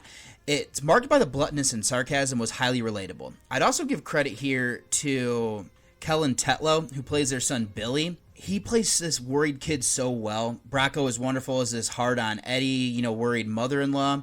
The development was fantastic. I would also give credit here to Caballero, Tichnell. There is... It's Brian Tichnell. This would actually be Anna's brother, who's also living at home. He keeps trying out for a local hockey team. I'd also give credit here to Monica Botnager. And the rest of the cast, including a funny Leo Remini cameo, were good. The acting was just top-notch. All that's left to talk about with the filmmaking. I thought this was good with the cinematography and framing to capture the small town it's set in. When we're seeing the work on this horror project, that captures the essence of what you need. I'm also a fan of seeing the filming process. Haven't been on small sets like this before. There's some good blood and guts, but again, we're seeing it from the production side. There is charm there. I love the mask and props as well. Other than that, the soundtrack fits for what was needed. It was just made well overall. So this surprisingly is a heartfelt, well-crafted film that uses the backdrop of a horror filmmaking to tell a relatable story about chasing dreams, navigating family dynamics, and figuring out life's priorities. While not traditional, it's a quirky comedy and strong character development, elevated by excellent performances, especially from Kerr, Spang, and Bracco, make it a deeply engaging and touching watch. The tactical aspects, from cinematography to the fitting soundtrack and charm of the film within a film, support a genuinely feel-good experience. Its emotional resonance and well-executed blend of comedy and drama. So my rating here, I actually really enjoyed this one. I gave The Mother, The Menacer, and Me an 8 out of 10. Also kind of just say here that the concept is that he wants to make a show called Killing Karens because of an incident they had when they were kids. So that's what it is, and the Menacer is his killer, but the killer is actually going to be kind of the hero for the story they're telling, which is kind of just a fun thing to play with there. Then the next block here started off with a short called A Drive at Dawn. This was written and directed by Joe D'Avidio, and then the stars Eric Lampart, Joseph Williams, and Rich Sands. This is a horror short that is from the United States and United Kingdom, co-production there. This one doesn't have any ratings yet over on IMDb, and I would say about a 3 to I would say about a 2.5 to a 3-star over on Letterboxd, with the synopsis being 3 men drive into the desert at night to wrestle with unspeakable evil. So I actually rather enjoyed this one. It kind of gets really creepy. It actually pairs well with the movie that comes with it. I like how it's very minimalist. The desert looks bleak and everything like that, and then once you realize what's kind of going on there, it's pretty terrifying. But then the movie is LandLord. This is from 2025. It is written and directed by Remington Smith. It stars Adamanda Abrason, Coheen Cooper, and William McKinney. This is a drama horror film that's from the United States. It is currently sitting on a 6.8 on IMDb, and I would say about a 3 to a 4-star movie on Letterboxd with a synopsis being: a black bounty hunter moves to a rundown apartment complex but finds herself forced to protect an orphan boy. So this is one that I had been offered a screener ahead of the festival since I knew it was coming to Nightmares, unless it kind of was being shown at the same time as something that I wanted to see. So I just held off and watched it in the theater. This is the second film of day 3. I'll be honest, due to marketing, I already knew what the creature was. It doesn't take long to get into it, but I don't mean that as a slight. I'm not going to reveal it here to kind of make it seem a little bit creepier, and so people can check it out on their own. So I'm going to say is a few things I learned from the festival. This isn't a horror film first. It's a crime thriller that has darker elements. This does well in blending it, and that was something I appreciated. Now, writer-director Smith was in attendance. He put his parts of his upbringing into, as he grew up in rough apartment complexes like this. In my younger days, trying to, make it where you don't have a lot of money, I've lived near places like this. So he did a great job at capturing that, making it a character of its own. With that set up, I want to kind of delve into it being a crime thriller first. The opening, we have this mother and son that are attacked. It's an interesting look that foreshadows future events, and I mean, from this opening thing, you know what the creature is going to be. So the bounty hunter's operational setup is in an apartment within the complex is great, revealing her methods without oversharing. Like, she doesn't fill out an application, she pays in cash. So details like she has this container and a picture soften her character, and the subtlety works there as well. So Abrason was good here. I mean, I would go as far as say great. So we also have this rough apartment complex. What's great here is that the more we learn about the plot, the more it makes sense. Smith brought up the places like this that were inspired by him looking to film in one. There are all these shell companies, him getting bounced around as he tried to get permissions. There's an eerie, inhuman feel to it. You could even say a dark side of capitalism there. Now, since it's lower income people who live here, they tend to disappear without, paying rent or just end up packing up and leaving. Not always foul play, but some of that factors into what is happening here. It makes it for an interesting concept. We also get some of the things here mirroring our characters. I love seeing the development of Alex with the bounty hunter. Now, Alex is a little boy portrayed by Cooper. Now, he ends up getting hurt, and so does she, and they're trying to kind of work things out, but he just lost his mother, so he's looking for a parent figure to help his development. She's adamant that she needs to get out of this area, and he needs to as well before he gets hurt. This causes friction between them. Ultimately, where it ends up is sad but beautiful. There's also a duality here with John William Lawrence, who is the landlord here, portrayed by McKinney. And then he has Christopher, who's kind of like his person who does a lot more of the grunt work, portrayed by Lance Gerard. I like how there's a mirror here between John and Christopher with the bounty hunter and Alex. The latter wants to be turned by John, which is, now he's aloof in his reasoning as to why. There's some depth of heart here that is something that happens as well. Some small things add to this that make it work so much better. I'll then say in brief that I love the elements of the lore that are included for the creature. It is fun that Alex is the first one to believe and writes down everything he knows. We get more of that as the bounty hunter comes around, despite seeing things that she does. There's a great element with a cross that made me think of an iconic scene from one of my favorite Stephen King adaptations as well. All that's left then to make this work would be the acting. I've already said that Abrason was good in her role. She's the lead and she carries this. I like Cooper as somebody who wants to be her sidekick, but he's too young. She is trying to do what she can to do to protect him without jeopardizing what she's trying to do. McKinney has an arrogance that works that's needed for his character. Gerard, Cooper, Patrick Mitchell, and the rest of the cast were good in rounding this out for what was needed, and that would be Jay Barrett Cooper. He plays the sheriff. Also, there'd be filmmaking aspects. I love this isolated small town feel. It feels like where I spent the latter part of my childhood. Everyone from the town knows everybody's business. We're also seeing the less savory side of a big city. The cinematography and framing were good to capture this. They also do well in building this needed atmosphere. The effects that we got both for the creatures along with the blood and after effects of the attacks, this looked to be mostly practical. There's a little bit of CGI, and that the soundtrack fit for what was needed. So in conclusion, this is an impressive blend of crime thriller and dark horror elevated by Smith's intimate direction and powerful central performance from Abrason. So the film effectively uses the rundown apartment complex as a character, weaving in themes of social commentary and the dark side of capitalism, while operating first as a taut crime story and its supernatural elements, cleverly revealed and supported by compelling lore and excellent practical effects, anchor the narrative. The emotional core of the relationship between the unnamed bounty hunter and Alex provide a beautiful counterpoint to the violence. Overall, LandLord is a well-crafted, atmospheric genre hybrid in my opinion. So my rating here then for LandLord going to be a 7.5 out of 10. Then the next block started off with a short called Call Earl. This is directed by Jordan Pfeiffer. Also wrote this with James Oxier. This is starring Amanda Kang, Isabel Powell, and Maya Boyce. This is a horror short from the United States. Not enough ratings over on IMDb as of yet, but I would say this is kind of hovering between, there's a wide range here of ratings, with the highest coming at 5-star, but I'm assuming it's people that worked on this, which I don't blame them for building it up. Synopsis: eager to make new friends, Kate attends a slumber party, but the night takes a sinister turn when the girls play a strange party game. This was kind of weird because there's a young woman who is Kate, portrayed by Kang. Now she ends up wanting to leave, and then the other friends there are Blake, portrayed by Isabel Powell, Ashley by Maya Boyce, Hannah by Alyssa Hayer. They invite her to play a game where they call somebody named Earl, and that voice is Peter Who. And then things kind of take a dark turn here when she kind of agrees to play. Just kind of leave that there. So then, the film that was with this one is going to be The Curse from 2025. This is written and directed by Kenichi Ugana. This stars Yukuno Kaizu, Yu, and Yutaka Kayan.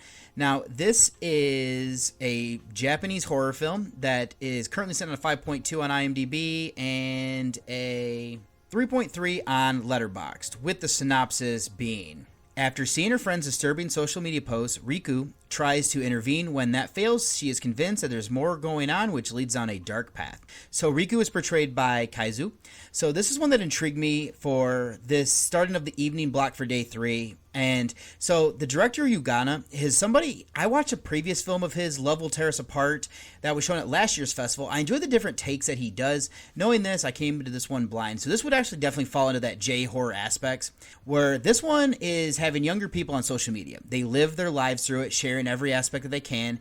This uses that idea, like, what if a spirit would end up targeting people? But there might be more to it. Now, Riku learns from her ex-boyfriend that the person in the post that she's trying to get in touch with died 6 months prior. The family's been keeping it quiet, and there's a new post in which Riku pushes her roommate to send a message to that account, making her a target. She then gets a response herself, where our curses are being placed on them. It's from here that we have the investigation to try to find a cure to fix it. What I like here is that it feels like amalgamation of things like you'd get from The Ring, The Grudge, Shudder, and there's even elements of The Wailing since they seek out an exorcist. What's good though is I like that this ramps up these elements. It goes violent, it goes bloody, and it's gross.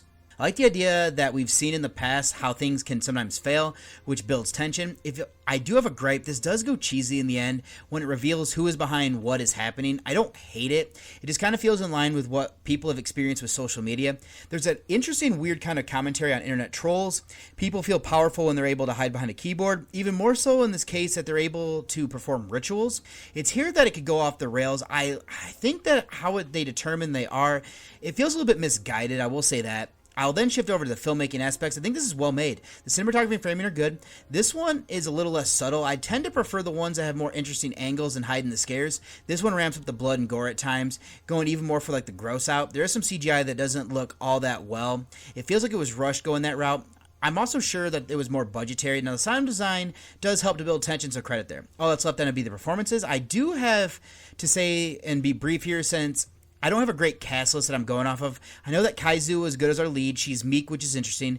The only gripe that I have there is I wanted more of her character arc than what we got. Yu is solid as her ex who steps up to help. The rest of the cast were solid for what was needed. In conclusion, this one offers a compelling modern twist on J-horror tropes by centering its narrative on the pervasive influence and dark potential of the social medias. While it occasionally leans into cheesy territory, particularly with a final reveal, this successfully builds tension and delivers satisfying, violent, bloody, and gross-out scares. Writer-director here, Ugana, showcases solid filmmaking, effective sound design, and good performances from Kaizu and Yu, despite some uneven CGI and a desire for more character development from the lead. Ultimately, this stands as an enjoyable and relevant entry into the genre. So my rating here for The Curse, I gave this one a 7 out of 10. And the next block kicked off with a short of Lady Lithium. This is more of a thriller, but it definitely kind of borders into some horrific type things here. This is actually from 2024. I saw it here obviously this year, but director is Atticus Orsborn. This was written by Claire Mack, who stars in this with Henry Sirota. And yeah, so then this one is from the United States. There's not enough ratings on IMDb, and this looks like to be like a 4-star movie short over on Letterboxd with synopsis. A woman off her medication struggles to distinguish reality from delusion as the trauma of a past event resurfaces. As she spirals, her roommate retains trapped in an endless phone queue. So this one, definitely kind of weird. I need to see this one again because there's some things that I was reading up later after the fact that might make this make a little bit more sense for me, but this is still very well acted. It's very trippy and actually pairs well with the film that followed it, was the world premiere of We Put the World to Sleep. So this one is directed by Adrian Tofe, and then he wrote this with Duro Yücel. If I mispronounce any of those names, I do apologize. And then they both star with Iris Peterson.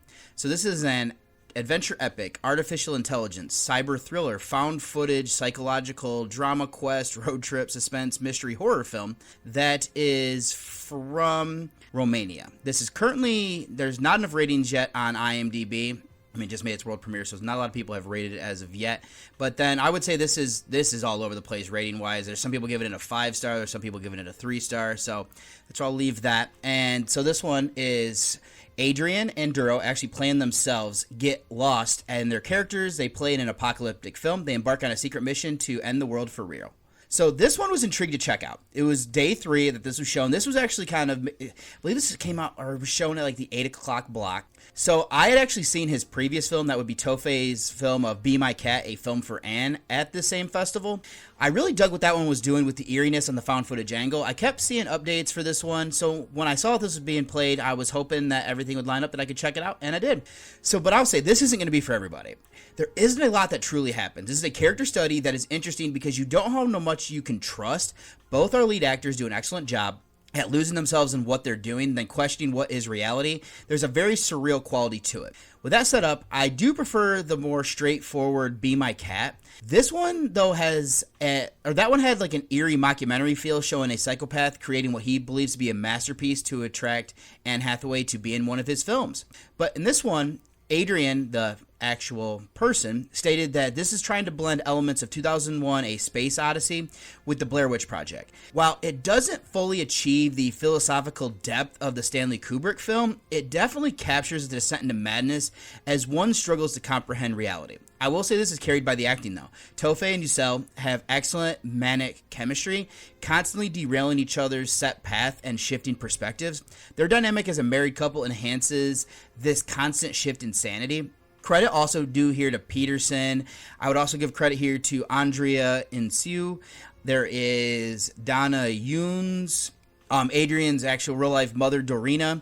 So this found footage format, they convincingly feel like real people. Let's then end this with discussing the filmmaking aspects. This is filmed again in the style of found footage. There's a manic nature that works so well with that. It feels dangerous seeing how far the madness in these characters have gone. The most disturbing is Adrian in his Richard Ramirez room. We see how much of that bothers Duro.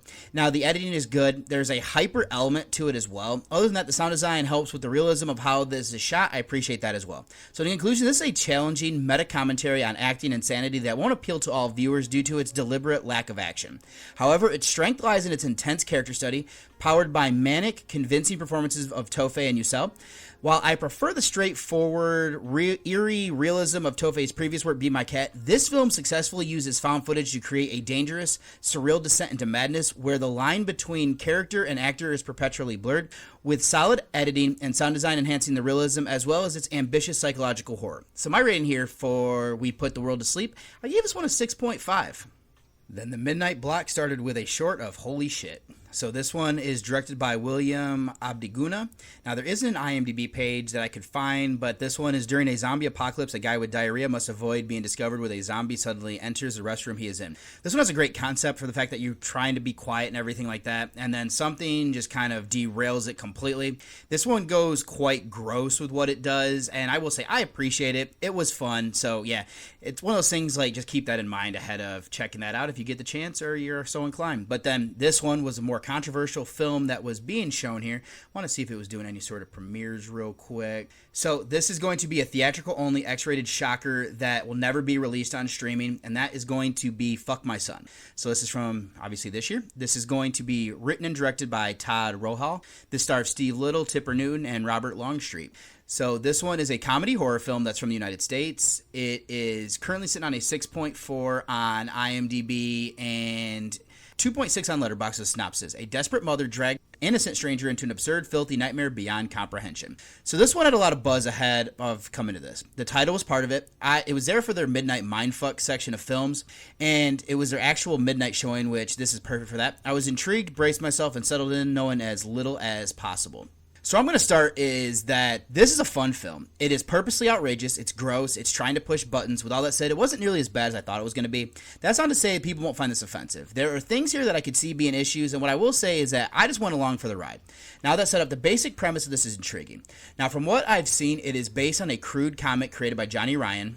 We have Fabian's mother kidnapping a mother and her daughter as she wants her son to have sex. So Tipper Newton is playing the mother who's kidnapped. Fabian is Steve Little, and then the mother here is portrayed by Robert Longstreet, so he is, dressed as a woman. The sexual assault angle is interesting because Fabian's mother is giving her a choice. There isn't much one, though, because she tortures the daughter, who is portrayed by Kinsey Colmary, until she agrees. Now, there's a turn here with the mother that kind of bothered me a bit. These aspects don't sit well. You just kind of have to roll with what you're getting here, and because it's so just kind of over the top and whatnot, that kind of makes it a little bit more palatable. Where I'll then shift and be over to the character of Fabian himself. I thought I recognized the eyes and how he spoke, and it wasn't until settling in to write my review that I knew, or figured out that I knew the actor. He is from Eastbound and Down. Now, the makeup they use to hide how he looks is amazing. He's almost worm-like. He looks sticky. There's puke, bugs, and just other gross bodily functions. Just how he looks and acts isn't normal. It's impressive what they could do here for this character. I also wanted to say that, giving credit here to Little's performance inside of all that make. Where I'm going to go then is the outrage. I see people having outrage because there are some issues with AI. So I was exhausted when I watched this, and reflecting back, I don't remember being used much. I did see that the show the daughter watches is more than likely part of what was used there. I know one of the festival runners, the co-founder Jason Totsvian, is against AI. If he doesn't see an issue, then it was being used here, especially since everything I'm seeing was used as a joke to kind of poke fun, then I'm going to roll with it as well.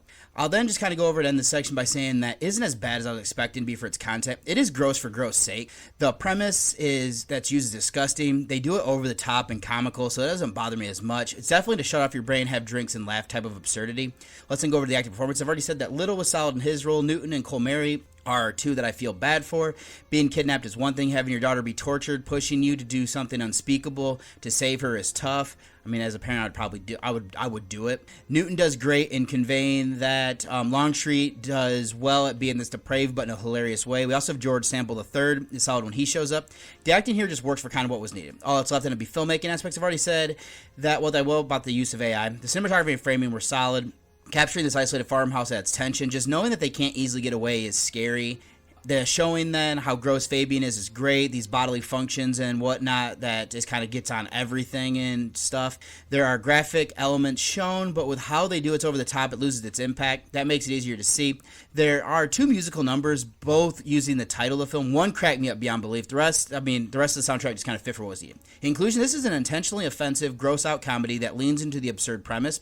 While its darker themes, particularly the sexual assault and the mother's character turn, may be genuinely problematic for some viewers, this largely succeeds by being over the top, comically grotesque, that encourages viewers to disengage their brains and embrace the insanity. Featuring an impressive practical effects for the character of Fabian and the solid committed performances from the cast, especially Little and Newton, the film operates best as a midnight mindfuck experience. It's a film that pushes buttons for the sake of pushing them, and for those willing to go along with the ride. So my rating here then for Fuck My Son is going to be a 6 out of 10. Then the penultimate movie I watched here is going to be Tinsman Road. This is written and directed and starring Robbie Banfitch, who also stars in this with Leslie Ann Banfitch and Salem Belladonna.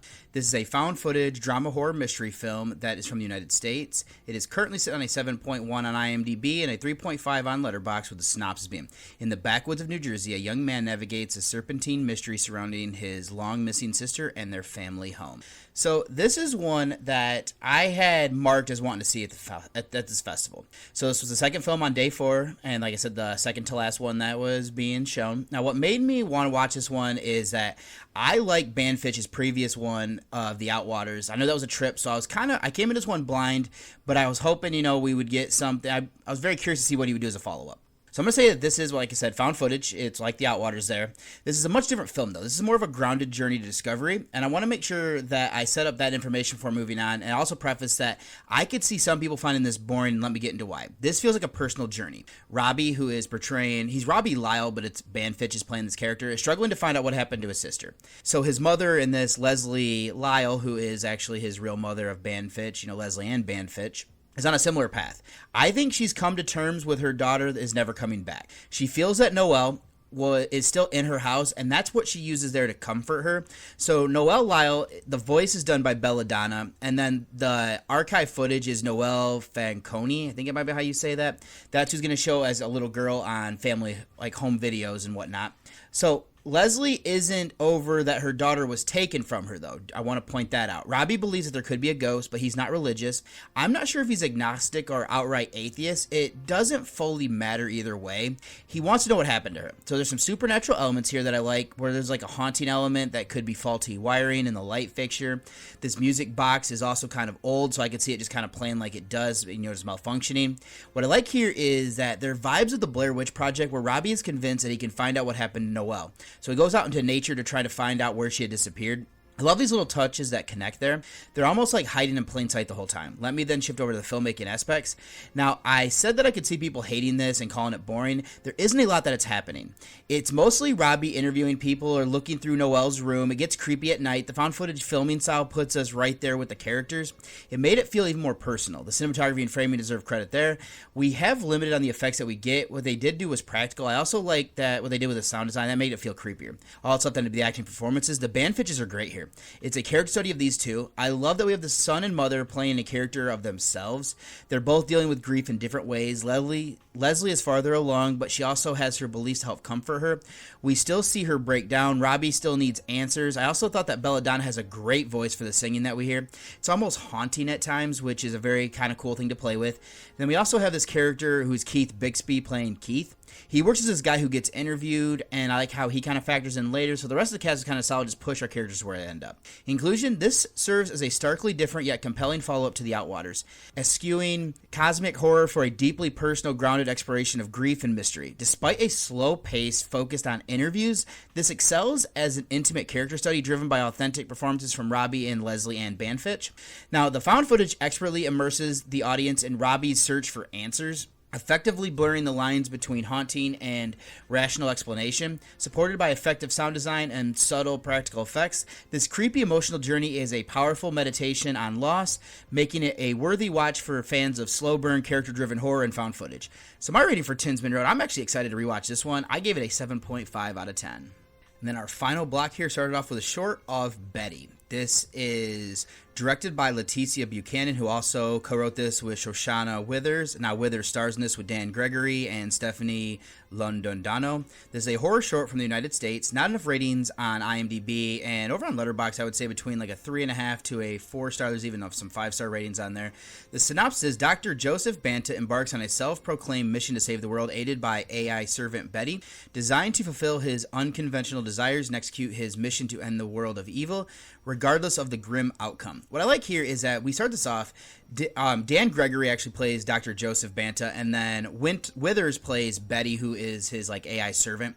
What I like here is that this is a definite interesting look at misogyny, and then there's also a little bit looking here at AI, and I love how there's a news report that kind of fills in blanks here, because we see one thing and then what ends up kind of playing out is very kind of interesting. So I enjoyed that one, and it actually parlays well into the final film that I got to see at Nightmares Film Festival of Queens of the Dead. This is directed by Tina Romero, who co-wrote this with Aaron Judge. This stars Jaquel Spivey, Katie O'Brien, and Quincy Dunn Baker. So this is a comedy horror from the United States.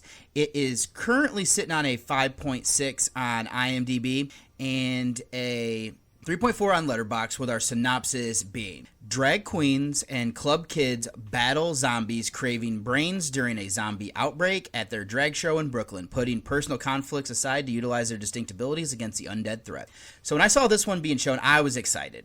Even more so that I saw it was going to be a zombie film done by one of my favorite directors of all time, George A. Romero's daughter, Tina.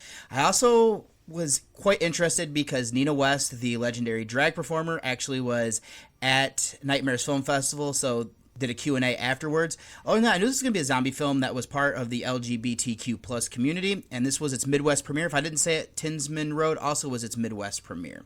So where I'm going to start then is saying that this is going to bother people. As a cis white male, I had a blast. Is this a great zombie movie? I wouldn't say that because I have my issues with certain little things in it, but I'll come back to that. But this is a satire. That's funny. It knocks that out of the park. Having a Romero at the helm definitely helps since a care and homage was put into it. It's like a flamboyant Shaun of the Dead. Now that set up, I'm glad that this film was made. Having heard the Q&A reinforce that. It was originally going to be just a voiceover for Nino West, but schedules got moved and then he was able to join the cast. Something interesting is that the production wasn't like others. It was a majority of people who are LGBTQ plus members, which is normally them being in the minority from what Nino was saying. Everyone being able to bring their talents truly shows here. Let me then get into what doesn't necessarily work here. The zombies aren't normal. They're like ones that would be in her father's films, that they walk slowly, but there isn't a lot of threat is where my issue lies. That's not necessarily the focus, so I can forgive it. There's a commentary here is that we're seeing them kind of milling around outside of this club. Kind of reminded me a little bit of the zombies and what brought them to the mall in Dawn of the Dead. Even more so if they're on their phones watching TikToks or Reels. That made me laugh as that's very poignant. So as my preference is the issue, I won't hold it against the film. What I will say is that the acting is great. They all bring their characters to life, and I appreciate that. There was a lot of improv that was allowed, and I think that really kind of makes it work. So we have Jaquel Spivey, who is Sam. He is a orderly, and he is a person who does drag performances, but he got stage fright, so he hasn't been doing it. I thought he was great there. He works as our lead along with O'Brien, who plays Dre. Now she is one that runs this club that kind of everything kind of focuses on. Now Quincy Dunn Baker is Barry. This is Dre's brother-in-law, and his sister, who is with Dre, is Lizzie, portrayed by Ricky Lindholm. I like how Barry, though, he provides comic relief as this outsider who's changed for the better over these night's events. Tomas Mateos as well as Jack Haven are great in their characters. The impressive cast also includes, like I said, Wes, there's Lindholm, Margaret Cho. Then we also have Cheyenne Jackson, Eve Lindley, and a cameo even by Tom Savini. Every performance, even the zombies movements, is just wonderful. All it's not going to be the filmmaking. They're really showcasing the fantastic drag performances with on-point makeup and costumes. All great, especially as it gets later, as it aids this escape. The zombies are interestingly designed, with Wes noting that the green color is paying homage to Romero's Dawn, while the added glitter makes them fabulous. Their movement also pays tribute with remaining unique. The soundtrack is a highlight, featuring a remix soundtrack of Day of the Dead songs and great performance songs. So in conclusion, this is a vibrant, hilarious, ultimately important addition to the zombie satire genre. Director Romero blends her father's legacy with flamboyant energy, creating a queer Shaun of the Dead feel. While the slow zombies were a minor issue for me, the film excels with excellent acting, especially from Spivey and O'Brien, and the authentic talents of the LGBTQ plus cast. With sharp social commentary, fantastic drag aesthetics, and a memorable soundtrack, Queens of the Dead is a highly entertaining, poignant, and skillful balance horror, comedy, and heart. So my rating for Queens of the Dead, I gave this one an 8 out of 10. Would recommend that one. I think it's coming to Shudder here in the nearest future. So that's all I have here for Nightmares Film Festival. Thank you so much for checking all this out. Let me go ahead and get you over to one last break before I close out this show. Hey, I'm Kevin. And I'm Jay from the KJ&A Podcast. Join us each week where we discuss comics, movies, anime, video games, and current events. Basically anything to make you laugh and have a good time with all the tangents. You can find us on Twitter, X, Facebook, Instagram, Threads, Patreon, and all the things at KJ&A Podcast. Gonna need you to take it down a notch, about 20% there, Kevin. And if you get that reference, you can be our friend. And welcome back. So if you'd like to send me any sort of feedback, anything you want read on the show, or any screener requests, anything like that, you can send those to journeywithacinephile@gmail.com. If you'd like to read any of my written reviews or see any of the old past podcast episodes, all of that is being stored over at Journey with a Cinephile. That is my blog, and that's going to be horrorreview.webnode.com. If you'd like to follow me and become friends on Facebook, it's going to be David Garrett Jr. is my name over on there. There's going to be a link in the show notes. And then if you'd like to follow me on Twitter, it's going to be Buckeye from Mish. And then if you'd like to follow my Letterboxd page, where I have all of my reviews, whether that is going to be horror or non-horror, that's going to be David OSU is my name on that. Instagram and Threads, I'm David OSU87. Over on my personal Instagram page, you might see some of my family stuff every now and then whenever I remember to post something. My wife is much better at it than I am. But then if you'd like to follow the Journey with a Cinephile Instagram, that's going to be Journey with a Cinephile, all one word. And then also direct you, if you'd like, to the Discord channel. That's going to be the Nightclub Discord, but I have a page over there. And there's also some other great pages of other shows and them kind of messing around and everything like that. Do highly recommend if you want to go ahead and check that out. And then the last thing I'll actually say here, if you would like to listen to the show a day early, this is always going to be streaming over there on the PodNation TV app. So I will have, once again, a link in the show notes for that if that is something that you're interested in. So, yeah, there's some great stuff here. There's some great shows on some of these other networks and stuff. I highly recommend checking them out. And for my next episode here is going to be my Halloween episode. So this is going to be the last episode of the season here. And the two featured reviews are going to be Cemetery of Terror, and then the other one I was alluding to in the intro is going to be VHS Halloween. I actually got to see this at Nightmares Film Festival. I'll get into a little bit more of that when I'm actually, doing my review.